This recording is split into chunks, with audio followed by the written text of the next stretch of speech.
வணக்கம். மதிமுகம் செய்திகள். இன்றைய முக்கிய நிகழ்வுகளை பார்ப்பதற்கு முன்பாக தலைப்புச் செய்திகளை பார்க்கலாம். மக்களவை தேர்தல் 7 கட்டங்களாக நடைபெறும் என இந்திய தேர்தல் ஆணையம் அறிவிப்பு. தமிழ்நாட்டில் ஏப்ரல் 19ஆம் தேதி ஒரே கட்டமாக வாக்குப்பதிவு நடைபெறும் என அறிவிப்பு. தேர்தல் தேதி அறிவிப்பை தொடர்ந்து நாடு முழுவதும் அமலுக்கு வந்தது தேர்தல் நடத்தை விதிமுறைகள். வாக்காளர்களுக்கு பணம் கொடுத்தால் கடும் நடவடிக்கை எடுக்கப்படும் என எச்சரிக்கை. மீனவர்கள் விவகாரத்தில் பிரதமர் மௌன குருவாக இருப்பது ஏன்? பிரதமர் மோடிக்கு முதலமைச்சர் ஸ்டாலின் கேள்வி. புதிய கல்விக் கொள்கையை தமிழ்நாடு அரசு ஒருபோதும் ஏற்காது.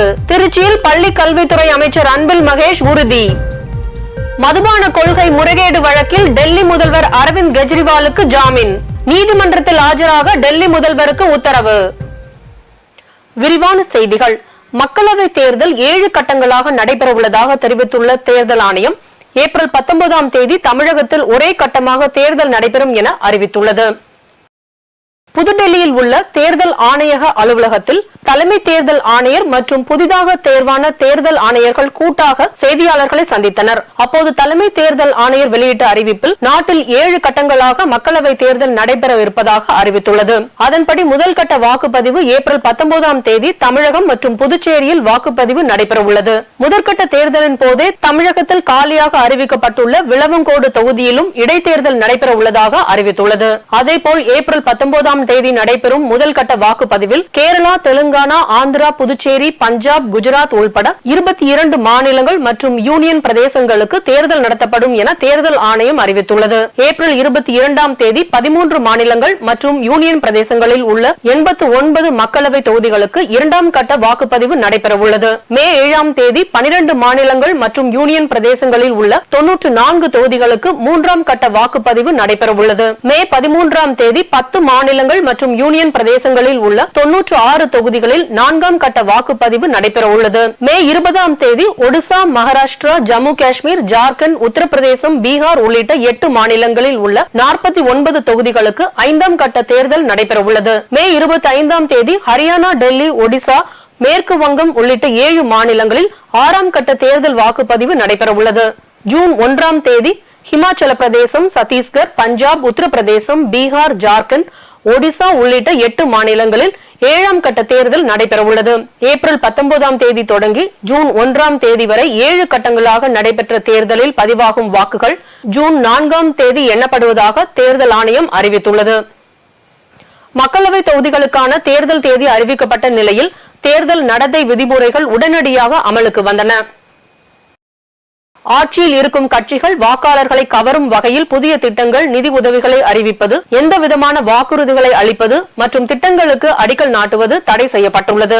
ஆளும் கட்சிக்கு சாதகமாக வாக்காளர்களை கவரும் வகையில் இருந்துவிடக் கூடாது என்றும், குறிப்பிட்ட திட்டங்களுக்கான நிதி ஒதுக்கீடு ஏற்கனவே செய்யப்பட்டு இருந்தாலும் அல்லது கவர்னர் உரையிலோ பட்ஜெட் அறிக்கையிலோ அந்த திட்டம் இடம்பெற்றிருந்தாலும் அதை ஒரு சாக்காக எடுத்துக்கொண்டு தேர்தல் தேதி அறிவிக்கப்பட்ட பின்பு அந்த திட்டங்களை தொடங்கி வைக்கவோ அறிவிக்கவோ கூடாது என தெரிவிக்கப்பட்டுள்ளது. ஓட்டுக்காக சாதி மத உணர்வை தூண்டக்கூடாது என்றும், மசூதிகள், தேவாலயங்கள், கோவில்கள் மற்றும் பிற வழிபாட்டு தலங்கள் எதுவும் தேர்தல் பிரச்சாரத்திற்காக பயன்படுத்தக்கூடாது என தெரிவிக்கப்பட்டுள்ளது. தனிப்பட்ட யாருடைய நிலம், கட்டிடம், சுற்றுச்சுவர் போன்றவற்றை அவரது அனுமதி இல்லாமல் அரசியல் கட்சிகள் பயன்படுத்தக்கூடாது என்றும், ஒரு அரசியல் கட்சி நடத்தும் பொதுக்கூட்டத்தில் மற்ற கட்சியினர் புகுந்து கேள்வி கேட்பது போன்ற செயலில் ஈடுபட்டு பிரச்சனையை ஏற்படுத்தக்கூடாது என தெரிவிக்கப்பட்டுள்ளது. தேர்தலின் போது தங்களுக்கு சாதகமாக செயல்படும் வகையில் தற்காலிகமாக அதிகாரி யாரையும் ஆளும் அரசு நியமிக்க கூடாது என்றும், அரசு சாரா பணி நியமனங்கள், பொதுத்துறையில் பணி நியமனங்களை செய்யக்கூடாது என தெரிவித்துள்ளது. இந்நிலையில் மக்களவை தொகுதிகளுக்கான தேர்தல் தேதி அறிவிக்கப்பட்ட நிலையில் தேர்தல் நடத்தை விதிமுறைகள் உடனடியாக அமலுக்கு வந்தது. பாஜக மற்றும் தேசிய ஜனநாயக கூட்டணி தேர்தலுக்கு முழுமையாக தயாராகிவிட்டதாக பிரதமர் மோடி தெரிவித்துள்ளார்.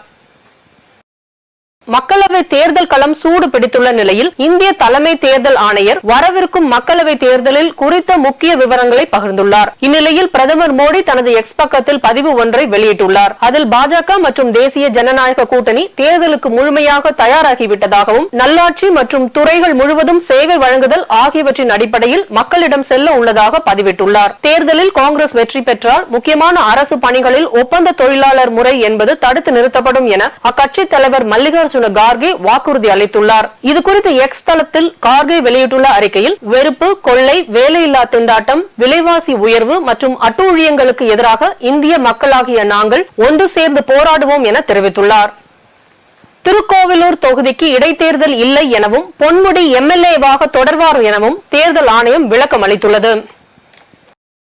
மக்களவை தேர்தல் தேதி அறிவிப்புடன் தமிழ்நாட்டில் காலியாக உள்ள சட்டமன்ற தொகுதிக்கான தேர்தல் தேதியும் அறிவிக்கப்பட்டுள்ளது. இதுகுறித்து பேட்டியளித்த தமிழக தலைமை தேர்தல் அதிகாரி சத்யபிரதா சாஹூ, தமிழ்நாட்டில் விளவங்கோடு தொகுதிக்கு மட்டுமே இடைத்தேர்தல் நடைபெற உள்ளதாகவும் திருக்கோவிலூர் தொகுதிக்கு இடைத்தேர்தல் இல்லை எனவும் தெரிவித்துள்ளார்.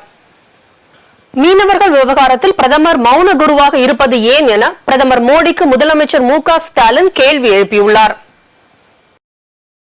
திமுக அரசின் கடும் எதிர்ப்பையும் மீறி கச்சத்தீவு இலங்கைக்கு தாரை வார்க்கப்பட்டது என்ற உண்மை வரலாற்றை தமிழ்நாட்டு மக்கள் நன்கு அறிவார்கள் என தெரிவித்துள்ள முதலமைச்சர், நாட்டின் ஒரு பகுதியை மாநில அரசால் மற்றொரு நாட்டுக்கு வழங்க முடியும் என நம்பும் அளவுக்கு தான் பிரதமர் அப்பாவியாக இருக்கிறாரா என கேள்வி எழுப்பியுள்ளார். கச்சத்தீவை மீட்க கடந்த 10 ஆண்டுகளில் ஒன்றிய பாஜக அரசு எடுத்த நடவடிக்கை என்ன என்றும், தமிழ்நாட்டு மீனவர்கள் இலங்கை அரசால் தொடர்ந்து சிறைப்பிடிக்கப்படுவதையும் சித்திரவதைக்கு ஆளாவதையும் தடுத்து நிறுத்தாதது ஏன் எனவும் முதலமைச்சர் கேள்வி எழுப்பியுள்ளார். அதானி நிறுவனத்தின் வர்த்தக நலன்களுக்காக இலங்கை அரசுக்கு அழுத்தம் தந்த ஒன்றிய பாஜக அரசு இந்திய மீனவர்களின் பாரம்பரிய உரிமைக்காக வாய் திறக்காதது ஏன் எனவும் முதலமைச்சர் கேள்வி எழுப்பியுள்ளார். தமிழ்நாடு தொடர்ந்து புறக்கணிக்கப்படுவதை சுட்டிக்காட்டி தமிழ்நாட்டுக்கு செய்து கொடுத்த சிறப்பு திட்டங்கள் என்ன என்று தமிழ்நாட்டு மக்கள் கேட்ட கேள்விக்கும் பதில் இல்லை என்றும், விஸ்வகுரு என தன்னை மார்த்தட்டிக் கொள்ளும் பிரதமர் மௌன குருவாக இருப்பது ஏன் என முதலமைச்சர் கேள்வி எழுப்பியுள்ளார். மதுபான கொள்கை முறைகேடு வழக்கில் முதல்வர் அரவிந்த் கெஜ்ரிவாலுக்கு ஜாமீன் அளித்து டெல்லி ரோஸ் அவென்யூ நீதிமன்றம் உத்தரவிட்டுள்ளது.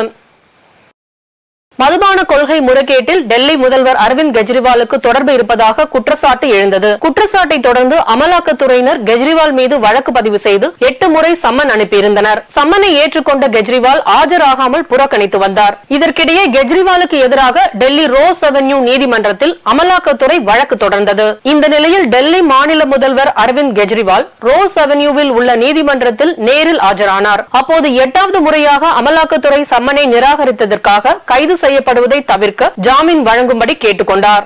அதனை ஏற்றுக்கொண்ட நீதிபதி அவருக்கு ஜாமீன் வழங்கினார். 15,000 ரூபாய் பத்திரம் மற்றும் 1 லட்சம் பிணை தொகையுடன் ஜாமீன் வழங்கி உத்தரவிட்டனர். பாஜக மிகப்பெரிய ஊழலில் சிக்கியுள்ளதை திசை திருப்ப பாஜக முயற்சித்து வருவதாக அமைச்சர் மனோ தங்கராஜ் தெரிவித்துள்ளார். சென்னை அண்ணா அறிவாலயத்தில் செய்தியாளர்களை சந்தித்த பால்வளத்துறை அமைச்சர் மனோ தங்கராஜ், மீனவர்கள் படகுகளை கூட மீட்டுக் கொடுக்க முடியாதவர், மீனவர்களுக்கு பாதுகாப்பு இல்லை என்று சொல்வதாக தெரிவித்தார். 2018 பாஜக ஆட்சி இருக்கும்போதுதான் முதல் முறையாக இலங்கை நம்முடைய மீனவர்களிருந்து கைப்பற்றிய படகுகளை அவங்க விலைக்கு விற்று தேசியமயமாக்கிற அந்த பணத்தை லேலத்தில் போட்டு அதை வாய் மூடி மௌனியாக பார்த்து கொண்டிருக்கிறது இந்த மோடி அரசு. ஒரு நாட்டிலிருந்து கைப்பற்ற படகுகளை அந்த நாட்டு மீனவர்களுக்கு வாங்கி கொடுப்பதற்கு கூட துப்பில்லாத ஒரு பிரதமர் இன்றைக்கு மீனவர்களை பாதுகாப்பு சொல்லுகிறார். 2ஆம் உலக தமிழ் செம்மொழி மாநாடு 2025 ஜூன் மாதம் சென்னையில் சிறப்பான முறையில் நடத்தப்படும் என முதலமைச்சர் மு.க. ஸ்டாலின் அறிவித்துள்ளார். இது தொடர்பாக அவர் வெளியிட்டுள்ள அறிக்கையில், கடந்த 3 ஆண்டுகளாக தமிழ்நாடு அரசு தனிப்பெரும் நிலையில் தகுதி வாய்ந்த தமிழ் அறிஞர்களுக்கு பல்வேறு விருதுகளை வழங்குவதோடு நாடறிந்த தமிழ் அறிஞர்களின் நூல்களை நாட்டுடைமை ஆக்குவதும், பண்டைய தமிழர் பண்பாட்டையும் பழங்கால தமிழர்களின் எழுத்தறிவு நாகரிக வாழ்வு முறைமைகளை நுண்மையோடு பறைசாற்றும் வகையில் கீழடு அருங்காட்சியகத்தை அமைத்து அதன் தொடர்ச்சியாக பொருணை அருங்காட்சியகத்தையும் அமைத்து வருவது தமிழ் பண்பாட்டின் மணிமகுடம் என தெரிவித்துள்ளார். நம் உயிருக்கு இணையான தமிழுக்கு மேலும் சிறப்பு சேர்க்கும் வகையில் 2ஆம் உலக தமிழ் செம்மொழி மாநாடு சென்னையில் வரும் 2025ஆம் ஆண்டு ஜூன் மாதத்தில் 5 நாட்கள் மாபெரும் அளவில் நடத்தப்படும் என அறிவித்துள்ளார். ஒன்றிய அரசின் புதிய தேசிய கல்விக் கொள்கையை தமிழ்நாடு அரசு ஒருபோதும் ஏற்காது என பள்ளி கல்வித்துறை அமைச்சர் அன்பில் மகேஷ் தெரிவித்துள்ளார். திருச்சியில் செய்தியாளர்களுக்கு பேட்டி அளித்த அவர், மாநில உரிமையை பறிக்கும் வகையில் தமிழக அரசுக்கு ஒன்றிய அரசு இதுபோன்ற அழுத்தத்தை தருவதாக தெரிவித்தார். புதிய கல்விக் கொள்கையில் PM ஸ்ரீ பள்ளிகளை திறக்க தமிழக அரசு முன்வந்ததாக வெளியான தகவலுக்கு அமைச்சர் அன்பில் மகேஷ் பதில் அளித்து பேசிய அவர், PM ஸ்ரீ பள்ளிகளை திறக்கும் ஒப்பந்தம் குறித்து ஆய்வு செய்ய மாநில அளவில் குழு அமைக்கப்படும் என தெரிவித்துள்ளார். மக்களவை தேர்தலில் இரட்டை இலை சின்னத்தை பயன்படுத்த அனுமதி கோரி தலைமை தேர்தல் ஆணையருக்கு முன்னாள் முதலமைச்சர் ஓ பன்னீர்செல்வம் கடிதம் அனுப்பியுள்ளார்.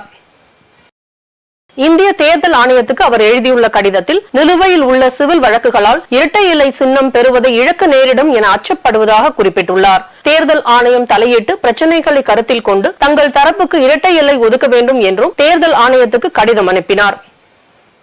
அரசு பள்ளிகளில் படிக்கும் மாணவிகள் உயர்கல்வியில் சேர்வதை உறுதி செய்யும் விதமாக மாதம் 1000 ரூபாய் வழங்கும் வகையில் புதுமை பெண் திட்டம் கடந்த ஆண்டு தமிழ்நாடு அரசால் செயல்படுத்தப்பட்டது. அரசு பள்ளிகளில் படிக்கும் மாணவிகள் உயர்கல்வியில் சேர்வதை உறுதி செய்யும் விதமாக மாதம் 1000 ரூபாய் வழங்கும் வகையில் புதுமை பெண் திட்டம் கடந்த ஆண்டு தமிழ்நாடு அரசால் செயல்படுத்தப்பட்டது. இதற்காக கடந்த பட்ஜெட் உரையில் நிதியமைச்சர் தங்கம் தென்னரசு 370 கோடி ஒதுக்கப்படும் என்றும் அறிவித்திருந்தார். அதன்படி அரசு உதவி பெறும் பள்ளிகளில் பயிலும் மாணவிகளுக்கும் புதுமை பெண் திட்டத்தை நீட்டித்து சமூக நலன் மற்றும் மகளிர் உரிமைத்துறை அரசாணை வெளியிட்டுள்ளது. இதன் மூலம் அரசு உதவி பெறும் பள்ளிகளில் பயிலும் 49,664 மாணவிகள் கூடுதலாக பயனடைவார்கள் என்று தெரிவிக்கப்பட்டுள்ளது. பல்வேறு மாவட்டங்களில் நடைபெற்ற நிகழ்வுகளை களத்தில் மதிமுகம் பகுதியில் பார்க்கலாம்.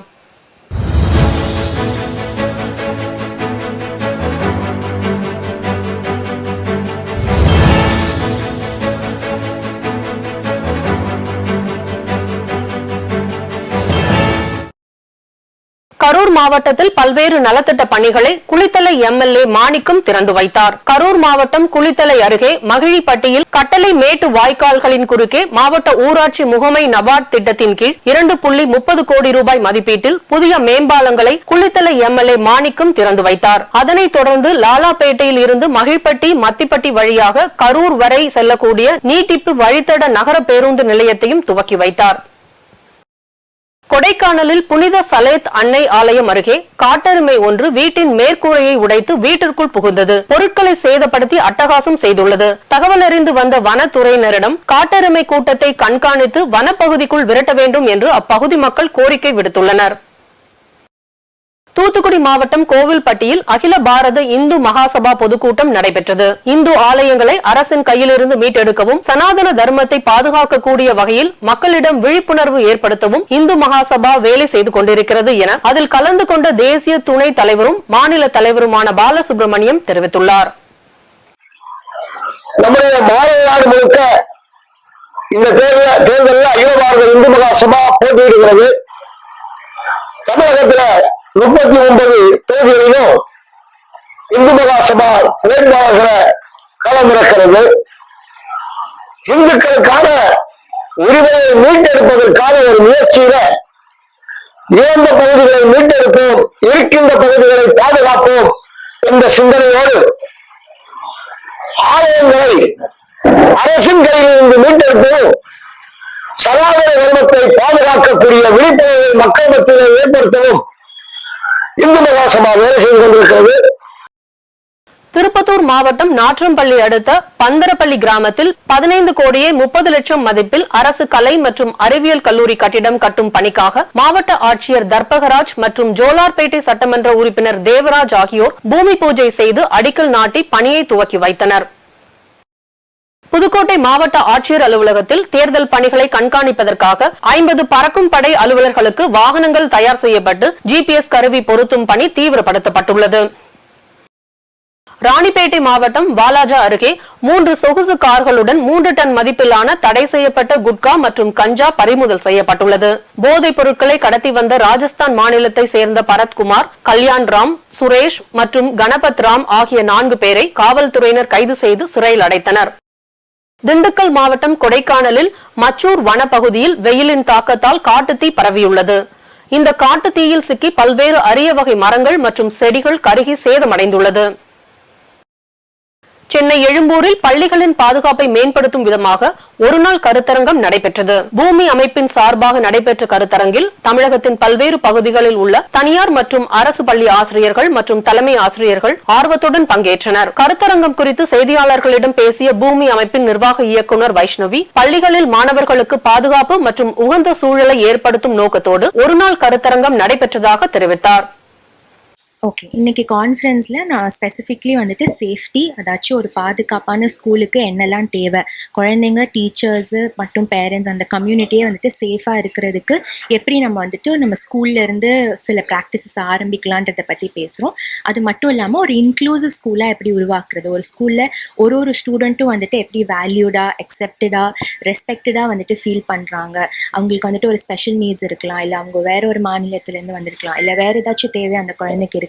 ஸோ எல்லா குழந்தைங்களும் எப்படி இன்க்ளூடடாக வந்துட்டு ஃபீல் பண்ணுறது ஸ்கூலில், அதை எப்படி நம்ம டீச்சர்ஸாக, ஹெச்எம்ஸாக மற்றும் அந்த கம்யூனிட்டியில் இருக்கிற மெம்பர்ஸாக அவங்களுக்கு அதை ஃபெசிலிட்டேட் பண்ணி கொடுக்கலான்றதை பற்றி இந்த கான்ஃபரன்ஸில் நாங்கள் பேசுகிறோம். ஜெம் மருத்துவமனையின் ஹெர்னியா நுண்துளை அறுவை சிகிச்சை பற்றிய சர்வதேச கருத்தரங்கம் 2 நாட்களுக்கு நடைபெற உள்ள நிலையில் இதன் துவக்க விழா நிகழ்ச்சி சென்னை தனியார் நட்சத்திர விடுதியில் நடைபெற்றது. இதில் ஜெம் மருத்துவமனை நிறுவனர் மற்றும் தலைவர் டாக்டர் பழனிவேலு, அமாசியின் தலைவர் டாக்டர் வர்கீஸ் உள்ளிட்டோர் கலந்து கொண்டு மாநாட்டை தொடங்கி வைத்தனர். மேலும் பெருங்குடியில் உள்ள ஜெம் மருத்துவமனையில் இருந்து நேரடி அறுவை சிகிச்சைகள் மாநாட்டில் திரையிடப்பட்டது. இதில் சர்வதேச அளவிலான 700க்கும் மேற்பட்ட சிறப்பு நிபுணர்கள் கலந்து கொண்டனர். அதேபோல் லாப்ரோஸ்கோபிக் ஹெர்னியா சர்ஜரி என்ற தலைப்பில் ஜெம் மருத்துவமனை தலைவர் மருத்துவர் பழனிவேல் அவர்கள் எழுதிய புத்தகத்தின் புதிய பதிப்பும் வெளியிடப்பட்டது. சென்னை சோழிங்கநல்லூர் அடுத்த செம்மஞ்சேரி பகுதியில் உள்ள தனியார் பல்கலைக்கழகத்தில் இரவு நேரத்திலும் இயங்கும் வகையில் தயார் செய்யப்பட்ட புதிய மைதானத்தை தமிழ்நாடு கிரிக்கெட் சங்க தலைவர் அசோக் சிகாமணி ரிப்பன் வெட்டி திறந்து வைத்தார். நிகழ்வின் போது ஜேபிஆர் கல்வி குழுமத்தின் தலைவர் ரெஜினா மரியானா மற்றும் ஜேபிஆர் கிரிக்கெட் அசோசியேஷன் உறுப்பினர்கள் உடனிருந்தனர். இந்தியாவில் முதல் முறையாக KAG டைல்ஸ் நிறுவனத்தின் 3 நாள் கண்காட்சி சென்னை திருவேற்காடு அருகில் உள்ள KAG டைல்ஸ் எக்ஸ்பீரியன்ஸ் வளாகத்தில் நடைபெற்றது. கண்காட்சியை பார்வையிட்டு டைல்ஸ் வாங்கும் வாடிக்கையாளர்களுக்கு 30% தள்ளுபடியுடன் தங்க நாணயம் பரிசாக வழங்கப்படும் என நிர்வாக இயக்குநர் முரளிதரன் மற்றும் இயக்குநர் பாலாஜி தெரிவித்தனர். இன்றைய தங்கம் வெள்ளி விலை வழங்குவோர் அட்டிகா கோல்ட் கம்பெனி. சென்னையில் 22 கேரட் ஆபரண தங்கத்தின் விலை கிராமுக்கு 10 ரூபாய் குறைந்து 1 கிராம் தங்கத்தின் விலை 6115 ரூபாய்க்கு விற்பனை செய்யப்படுகிறது. சவரனுக்கு 80 ரூபாய் குறைந்து 1 சவரன் 48,920 ரூபாய்க்கு விற்பனை செய்யப்படுகிறது. அதேபோல் வெள்ளியின் விலை கிராமுக்கு 30 காசுகள் உயர்ந்து 1 கிராம் வெள்ளி 80 ரூபாய் 30 காசுகளுக்கும் 1 கிலோ வெள்ளி 80,300 ரூபாய்க்கும் விற்பனை செய்யப்படுகிறது. சலுகைகளை பெற லஞ்சம் கொடுத்த புகாரில் அதானி குழுமம் மீதான விசாரணையை அமெரிக்கா தீவிரப்படுத்தியுள்ளது. அமெரிக்காவில் எரிசக்தி துறை சார்ந்த நிறுவனங்களை நடத்தி வரும் அதானி குழுமம் தங்களுக்கு சாதகமான தீர்ப்புகள் வழங்க இந்தியாவில் லஞ்சம் கொடுத்ததாக எழுந்த குற்றச்சாட்டுகள் குறித்து விசாரணை நடத்தப்பட்டது. வாஷிங்டனில் உள்ள அமெரிக்க சட்டத்துறையின் கீழ் இயங்கும் மோசடி விசாரணை பிரிவு கௌதம் அதானி மீதான அமெரிக்க விசாரணை குறித்து தங்களுக்கு எந்தவித தகவல்களும் தெரிவிக்கப்படவில்லை என அதானி குழுமம் விளக்கம் அளித்துள்ளது. மீண்டும் தலைப்புச் செய்திகள். மக்களவை தேர்தல் 7 கட்டங்களாக நடைபெறும் என இந்திய தேர்தல் ஆணையம் அறிவிப்பு. தமிழ்நாட்டில் ஏப்ரல் 19ஆம் தேதி ஒரே கட்டமாக வாக்குப்பதிவு நடைபெறும் என அறிவிப்பு. தேர்தல் தேதி அறிவிப்பை தொடர்ந்து நாடு முழுவதும் அமலுக்கு வந்தது தேர்தல் நடத்தை விதிமுறைகள். வாக்காளர்களுக்கு பணம் கொடுத்தால் கடும் நடவடிக்கை எடுக்கப்படும் என எச்சரிக்கை. மீனவர்கள் விவகாரத்தில் பிரதமர் மௌன குருவாக இருப்பது ஏன்? பிரதமர் மோடிக்கு முதலமைச்சர் ஸ்டாலின் கேள்வி. புதிய கல்விக் கொள்கையை தமிழ்நாடு அரசு ஒருபோதும் ஏற்காது. திருச்சியில் பள்ளி கல்வித்துறை அமைச்சர் அன்பில் மகேஷ் உறுதி. மதுபான கொள்கை முறைகேடு வழக்கில் டெல்லி முதல்வர் அரவிந்த் கெஜ்ரிவாலுக்கு ஜாமீன். நீதிமன்றத்தில் ஆஜராக டெல்லி முதல்வருக்கு உத்தரவு. இத்துடன் செய்திகள் நிறைவடைந்தன. மீண்டும் செய்திகள் இரவு 11 மணிக்கு. மேலும் செய்திகளை தெரிந்து கொள்ள மதிமுகம் பிரைம் யூடியூப் தளத்தில் இணைந்திருங்கள்.